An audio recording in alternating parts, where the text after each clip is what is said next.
एक तीर्थ, अ sacred place of pilgrimage, unique invention, very deep and symbolic, जो पुरानी सभ्यताओं ने निर्मित की। लेकिन आज की हमारी सभ्यता वो सारा ज्ञान खो चुकी है। अब इन जगहों का कोई अर्थ रहा नहीं है। आज किसी तीर्थ पर जाना एक डेड रिचुअल की तरह है हमारे लिए। बस हम कर रहे हैं बिना किसी नॉलेज के कि ये क्यों बनाए गए, इनके पीछे का मतलब क्या है, मकसद क्या है। इन जगहों के बारे में ना तो वो जानते हैं जो वहाँ विज़िट करते हैं, और ना ही वो जानते हैं जो वहाँ विज़िट नहीं करते हैं या इन्हें नहीं मानते हैं। चलिए कुछ समझने की कोशिश करते हैं। जैन धर्म का एक पवित्र तीर्थ है सामवेद शिखर। 24 में से 22 तीर्थंकरों की मृत्यु वहीं हुई। उन्होंने वहीं अपना शरीर छोड़ा। ऐसा लगता है मानो ये पहले से तय हो, वरना तो ये संभव नहीं कि 24 में से 22 तीर्थंकर अपनी मृत्यु के लिए एक ही जगह पर आते हैं। अगर जैन धर्म की माने तो 100,000 सालों का अंतर है पहले और 24वें तीर्थंकर के बीच। मोहम्मदन्स के लिए पवित्र तीर्थ है काबा। मोहम्मद से पहले वहाँ पर 365 अलग अलग तरह के स्टैचू थे काबा में। हर एक स्टैचू हर साल के हर एक दिन को रिप्रेजेंट करता था। ये सभी स्टैचूज हटा दिए गए या इन्हें डिस्ट्रॉय कर दिया गया। बस एक जो सबसे बीच में था उसे नहीं हटाया गया। ये जो पवित्र स्थान काबा है ये मुस्लिम धर्म से भी बहुत पुराना है। मुस्लिम धर्म का इतिहास लगभग 1400 साल पुराना है, लेकिन काबा में जो पत्थर है वो 100,000 साल पुराना है। और सबसे इंटरेस्टिंग बात ये है कि ये जो पत्थर है ये धरती का नहीं है, तो ये धरती पर आया कैसे? हम बस इतना ही सोच सकते हैं या मान सकते हैं कि ये कोई उल्का पिंड था जो आकर गिरा। माना जाता है कि काबा उसी तरह का पत्थर है, बट कुछ लोग हैं जो इसकी गहराई में गए। उनका मानना है कि ये बड़े पत्थर अर्थ पर लाए गए और इन्हें यहाँ पर छोड़ा गया, बिल्कुल वैसे ही जैसे हमारे अंतरिक्ष यात्री यहाँ से कुछ सामान लेकर चांद पर छोड़ कर आते हैं और वो वहाँ हमेशा रहता है। तब भी रहेगा जब चाहे धरती पर न्यूक्लियर वॉर हो और सब खत्म हो जाए। संभावना ये भी है कि काबा के इस पत्थर के जरिए दूसरे प्लैनेट के लोगों से कनेक्ट या कम्युनिकेट किया जा सके, लेकिन आज इसका अर्थ सिर्फ पूजा के लिए रह गया है। एक हायर एनर्जी से कनेक्ट करने के लिए हम इसे किस तरह यूज कर सकते हैं वो शायद खो गया है। ओशो ये सब इसलिए बताते हैं क्योंकि ये पवित्र स्थान कभी एक मीडियम की तरह हुआ करते थे। इन्हें डिवाइन एनर्जी से कनेक्ट करने के लिए यूज़ किया जा सकता था, बिल्कुल उसी तरह जो 22 तीर्थंकर थे। उन्होंने सामवेद शिखर पर एक तरह का एक्सपेरिमेंट किया। वो अपना शरीर वहाँ छोड़ते हैं। जीवन भर जो चेतना उन्होंने जागृत की उस पर्वत पर वो उसे मल्टीप्लाई करते हैं और बढ़ा देते हैं, ताकि वहाँ जाकर साधना करने से उनसे कम्युनिकेट करना, उनसे जुड़ना आसान हो सके। इसके पीछे का विचार बिल्कुल यही था कि हायर कॉन्शियसनेस वाले कुछ लोग जब एक ही जगह पर अपना शरीर छोड़ते हैं तो एक रास्ता क्रिएट होता है इस जगह और उस दूसरी दुनिया के बीच। और यकीन मानिए वो पाथ, वो रास्ता एग्जिस्ट करता है। धरती पर हर जगह बारिश एक जैसी नहीं होती, कहीं कम है कहीं ज़्यादा। बिल्कुल ठंड भी एक जैसी नहीं होती, कहीं कम कहीं ज़्यादा, बिल्कुल वैसे ही। चेतना भी एक जैसी नहीं होती, कहीं कम कहीं ज़्यादा। इसीलिए कुछ जगहों की चेतना को बढ़ाने के लिए इस तरह के कॉन्शियस इफेक्ट किए जाते हैं, अटेम्प्ट्स किए जाते हैं हायर बीइंग्स द्वारा, एनलाइटेंड बीइंग्स द्वारा, ताकि वो एरिया, वो फील्ड इस तरह से चार्ज हो सके कि ह्यूमन कॉन्शियसनेस को इंक्रीज करने में मदद कर सके। ये अपने आप नहीं होता है। This is the result of consciousness of powerful individuals. 22 तीर्थंकर एक ही पर्वत पर जाते हैं और समाधि में अपना शरीर त्याग देते हैं, और वहां बनता है a highly charged field of consciousness at संवेद शिखर।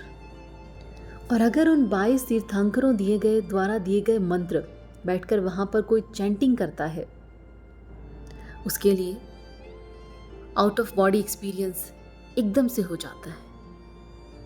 यही मकसद है इन तीर्थ स्थानों का। पानी में एक बोट को चलाने के 2 तरीके हैं।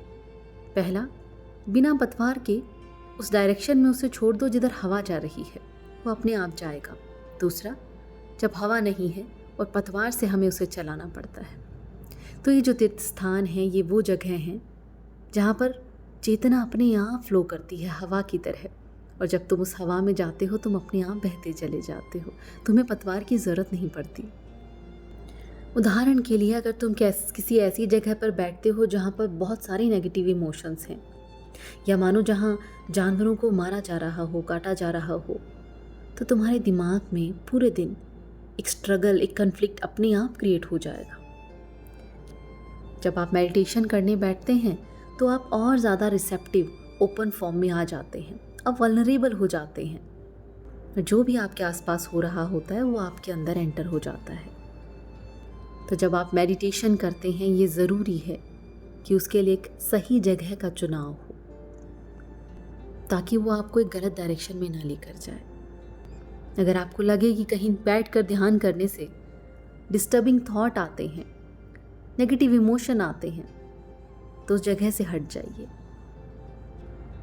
लेकिन ये उनके लिए नहीं है जो मेडिटेशन में थोड़ा आगे चले गए हैं। ये सिर्फ शुरुआती दिनों में है, क्योंकि एक मेडिटेटर तो जेल में बैठकर भी मेडिटेशन कर सकता है, लेकिन उसके लिए एक स्ट्रॉन्ग पर्सनैलिटी आपको चाहिए। जेल में बैठकर मेडिटेशन करने के लिए अलग तरह के मेथड्स चाहिए। आपको एक प्रोटेक्शन शील्ड अपने चारों तरफ क्रिएट करना पड़ता है, ताकि नेगेटिव फोर्सेस आपके अंदर एंटर ना हो सके। लेकिन जब एक तीर्थ में तुम ध्यान करने के लिए बैठते हो, तो इस चारों तरफ प्रोटेक्शन लाइन की तुम्हें ज़रूरत नहीं होती। इस जगह पर बस आपको एक ही ज़रूरत है, अपने अंदर की बाधाओं को, रेजिस्टेंस को छोड़ दो और अपने अंदर के दरवाजे, खिड़कियों को खोल लो चारों तरफ से, ताकि वो पॉजिटिव एनर्जी आपकी तरफ फ्लो कर सके। हज़ारों जागृत आत्माएं इन जगहों पर गई हैं और एक रास्ता बनाया है उस हायर एनर्जी तक पहुंचने का, ताकि जो इस पाथ पर कमज़ोर हैं उनकी मदद हो सके। क्योंकि तीर्थ के चारों तरफ का वातावरण एनर्जाइज्ड होता है, चार्ज्ड होता है, क्योंकि लोगों ने वहाँ पर समाधियाँ ली हैं, जिन्हें निर्वाण मिला है। यहाँ तुम्हारी यात्रा अपने आप शुरू हो जाती है। हर तरह के धर्मों ने अपने तीर्थ स्थान बनाए हैं। उन धर्मों ने भी जो मंदिरों के खिलाफ रहे हैं, वो धर्म भी जो मूर्ति पूजा के खिलाफ रहे हैं, उन्होंने भी अपने तीर्थ बनाए। जैन, मोमडन्स, सिख, बुद्धिस्ट, ये कभी आइडल वर्शिपर नहीं थे, मूर्ति पूजा नहीं करते थे।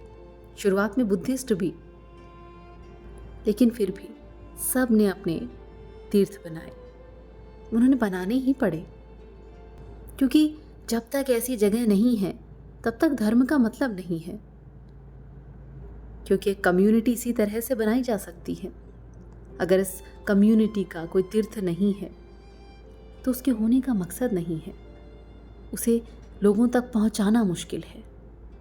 तीर्थंकर का तो मतलब ही वही है जिसने तीर्थ बनाया हो, जिसमें इतनी शक्ति हो कि वो एक जगह को भी जागृत कर दे।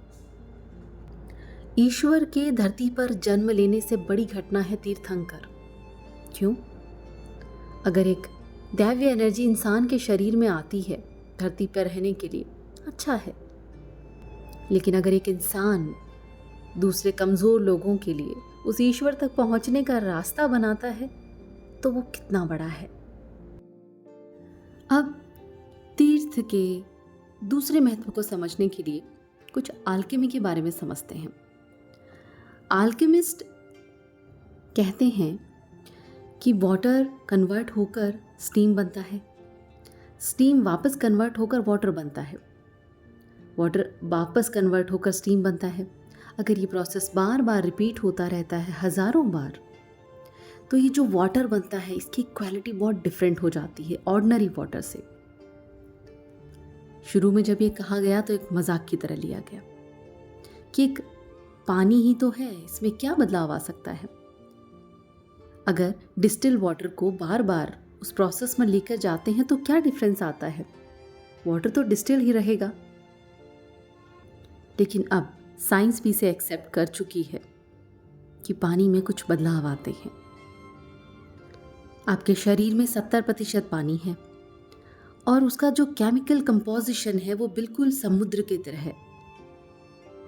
अगर आप सही मात्रा में नमक नहीं लेते हैं तो नमक की जो मात्रा है वो आपकी बॉडी में कम हो जाएगी, और अगर वो नमक आपके शरीर में कुछ चेंज होता है तो आपकी चेतना में भी उसकी वजह से कुछ बदलाव आएगा। और अब अगर आप वो पानी पीते हैं जो हज़ारों बार डिस्टिल हो चुका है, या आपकी इच्छाओं, आपके व्यवहार में कुछ तो बदलाव लाएगा। अल्केमिस्ट कुछ ऐसे ही एक्सपेरिमेंट कर रहे थे। ये 2 तरह के चेंज लाता है। पहला इंसान के दिमाग में, बिल्कुल यही गंगा के पानी के साथ है। आज तक भी वैज्ञानिक ये नहीं समझ पाए हैं कि गंगा के पानी में ऐसा क्या है जो उसे दुनिया की सभी नदियों से अलग बनाता है, जबकि नदियां उसी एक पर्वत से निकलती हैं, उसी तरह बहती हैं जैसे गंगा बहती है। ये प्रूव नहीं किया जा सकता क्योंकि कुछ ऐसी चीज़ें हैं जिन्हें प्रूव करना आसान नहीं। गंगा का पानी साधारण नहीं है। गंगा के सहारे कई पवित्र स्थल हैं। इसके पानी को अगर तुम सेव करके भी रखते हो कितने भी टाइम तक, कोई इफेक्ट नहीं पड़ता।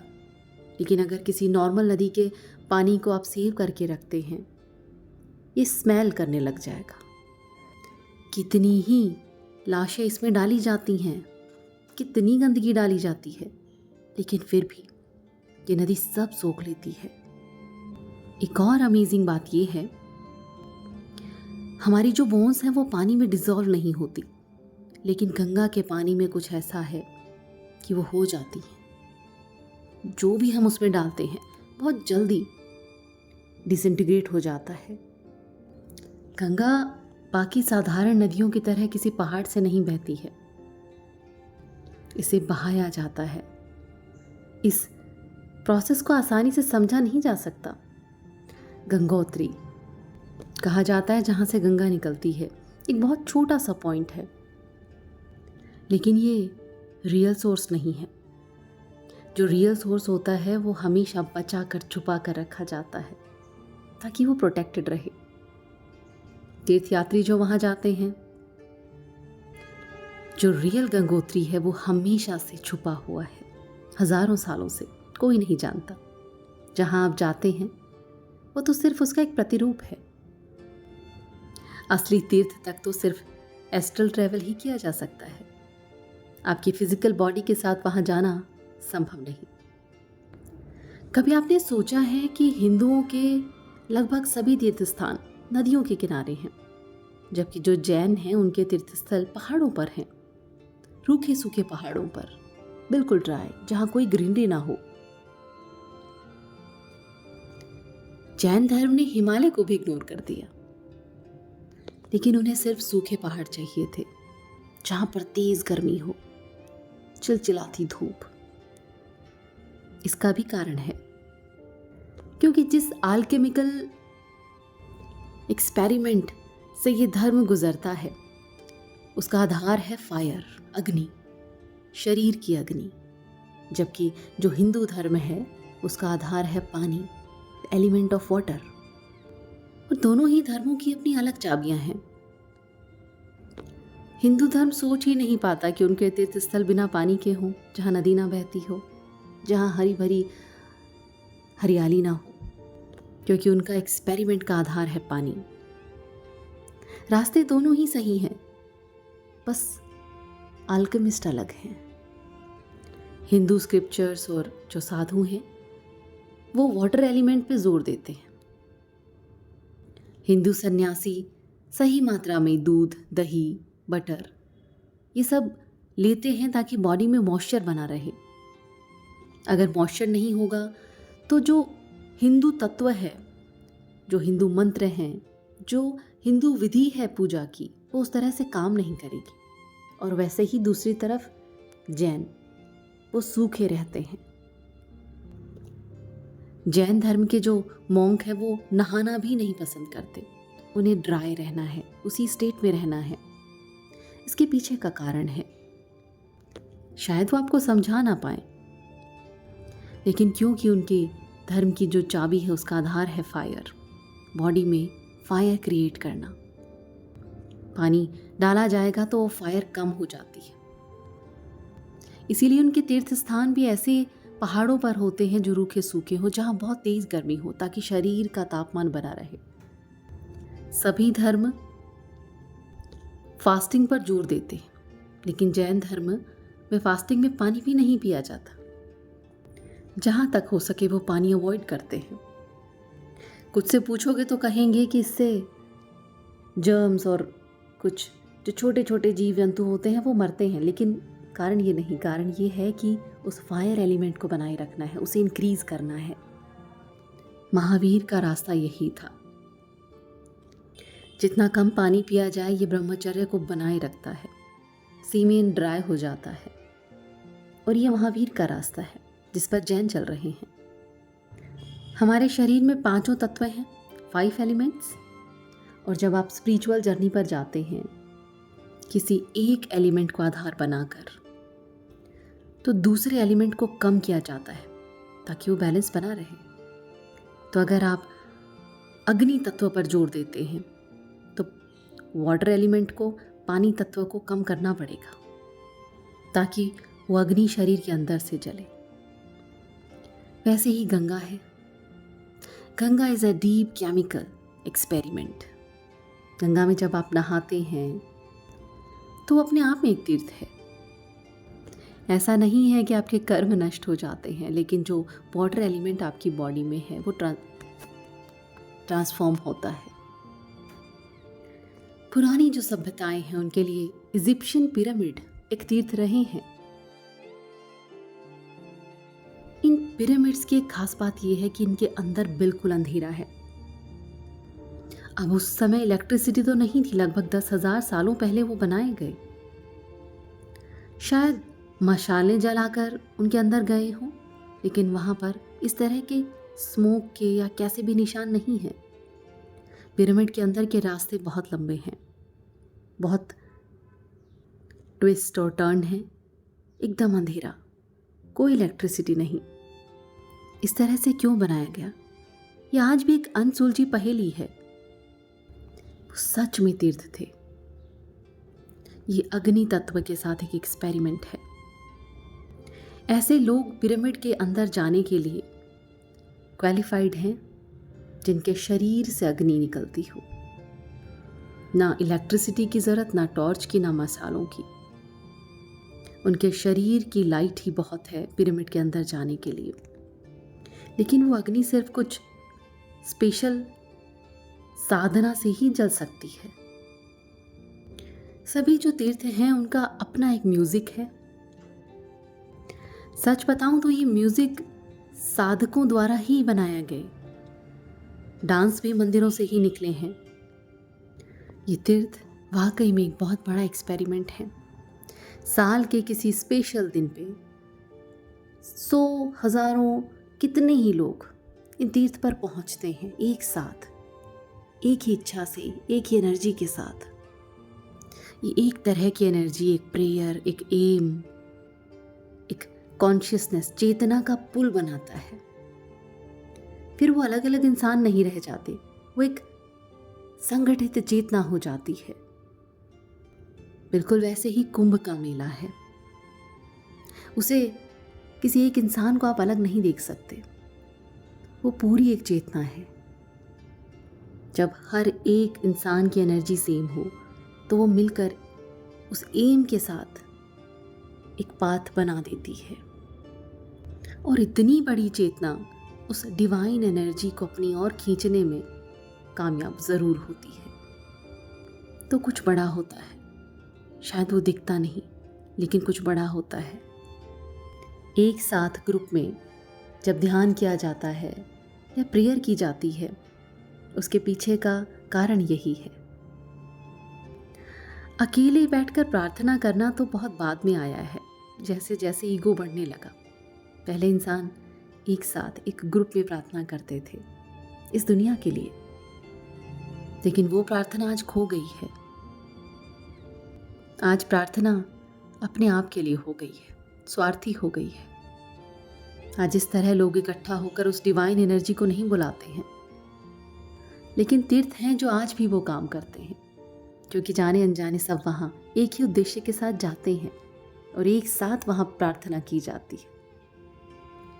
लगभग आज भी बहुत सारी जनजातियाँ ऐसी हैं जिनमें मैं शब्द का उच्चारण नहीं होता। वो हम इसी शब्द का इस्तेमाल करते हैं अपने आप को दिखाने के लिए, बताने के लिए।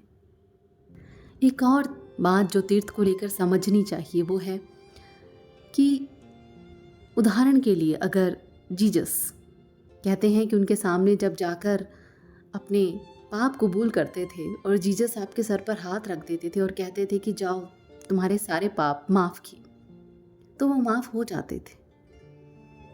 लेकिन क्यों? जीसस सिर्फ हाथ रखने से किसी के पाप क्यों माफ़ करें? अगर किसी ने कोई मर्डर किया है, वो पाप माफ़ कैसे किया जा सकता है? लेकिन इंडिया में कहा जाता है तुमने जो भी पाप किए हो गंगा में नहाओ, तुम्हारे सारे पाप धुल जाएंगे। कितना सही है ये। मार काट धोखाधड़ी करके तुम गंगा में नहा लो और तुम्हारे पाप धुल जाएंगे। यहाँ दो चीज़ें हैं जो समझने लायक हैं। ये जो तुम्हारे पाप है ना, असली कारण ये नहीं है, कारण है तुम्हारी यादें। इन यादों से तुम चिपके रहते हो। अगर तुमने किसी को मार दिया, ये जो याद तुम्हारे अंदर है ये तुम्हें डराएगी पूरी जिंदगी। तुम ही हो जो तुम अपने आप को याद दिलाते रहोगे कि तुमने ये पाप किया है। लेकिन जो सच है वो तो यही है कि कोई मर नहीं सकता और कोई मार नहीं सकता, लेकिन ये पत्थर तुम्हारे दिल पर पड़ा रहता है। कर्म तुम्हारी यादें हैं और कुछ नहीं। जीसस कहते हैं कि मुझे समर्पित कर दो, तुम्हारे सारे पाप धुल जाएंगे। अब जो जीसस को मानता है, उन पे भरोसा रखता है, वो अपने सारे बोझ उतार कर रख देता है और वो साफ हो जाता है। सच में तो जीसस ने कुछ नहीं किया, बट वो तुमने अपनी यादों को फेंक दिया। उसी तरह से गंगा तुम्हें तुम्हारे पापों से मुक्ति नहीं देती है, हो सकता है यादों से दे दे, लेकिन वो भी आपके बिलीफ और आपके ट्रस्ट पर डिपेंड करता है। जो है तुम्हारी ही विल पावर है, वरना कोई पानी आपके पापों को कैसे धो सकता है। तीर्थ पर जाने का भी यही कारण है। अगर कोई उस भावना के साथ तीर्थ जाता है और अपना बोझ वहाँ उतार कर आता है, तो वो उन यादों से फ्री हो जाता है और बिना उन यादों के वो वापस आता है। हाँ, ये मुश्किल नहीं है, ये पॉसिबल है, लेकिन बस एक आधार है, तुम्हारा faith in the idea you will become free of the sin. कुछ ऐसे तीर्थ हैं जो दैविक हैं, जो इटर्नल हैं। काशी उनमें से एक है। ऐसा कोई समय नहीं रहा जब काशी और वाराणसी तीर्थ न रहे हों। ये इंसान के सबसे पुराने तीर्थ हैं, जहाँ से एक चेतना का लंबा झरना बहता है। कितने ही लोग वहाँ आज़ाद हुए। तुम्हारे खुद के बिना तीर्थ भी कुछ नहीं कर सकते। हिंदू कहते हैं कि काशी शिव की नगरी इस दुनिया का हिस्सा नहीं है। बुद्ध भी काशी गए थे। जैन तीर्थंकर काशी में पैदा हुए। शंकराचार्य काशी गए, कबीर काशी में रहे। काशी ने कितने ही अवतार और साधु संत देखे हैं जो अब नहीं है, लेकिन काशी है और हमेशा है। ये जो साधक वहाँ रहे, इतने बड़े बड़े महात्मा रहे, उनकी साधना का प्रभाव वहाँ है जो काशी ने एब्जॉर्ब किया और वो आज भी है, वो एनर्जी आज एग्जिस्ट करती है और यही काशी को इस दुनिया से अलग बनाता है। ये मुंबई और लंदन की तरह कोई साधारण सी नगरी नहीं है, ये एक स्पिरिचुअल फॉर्म है। वैसे ही कैलाश है जो हिंदू और तिब्बतन्स के लिए एक पवित्र स्थान रहा है। जरा सोच कर देखिए कितने ही साधक वहाँ रहे होंगे, कितनी ही चेतना वहाँ होगी जो उस जगह को तीर्थ बनाती है। जब तुम साधारण इंसान की तरह काशी स्टेशन पर जाओगे तो शायद वहाँ की गंदगी, पत्थर, मिट्टी तुम्हें नजर आए। एक टूरिस्ट की तरह तुम घूमकर वापस आ जाओगे। लेकिन काशी का एक स्पिरिचुअल फॉर्म है, वो वही देख सकते हैं जो ध्यान की गहराई में उतरते हैं। काशी अलग है, उन्हें काशी बहुत खूबसूरत नजर आएगा, उनकी इमेजिनेशन से भी दूर।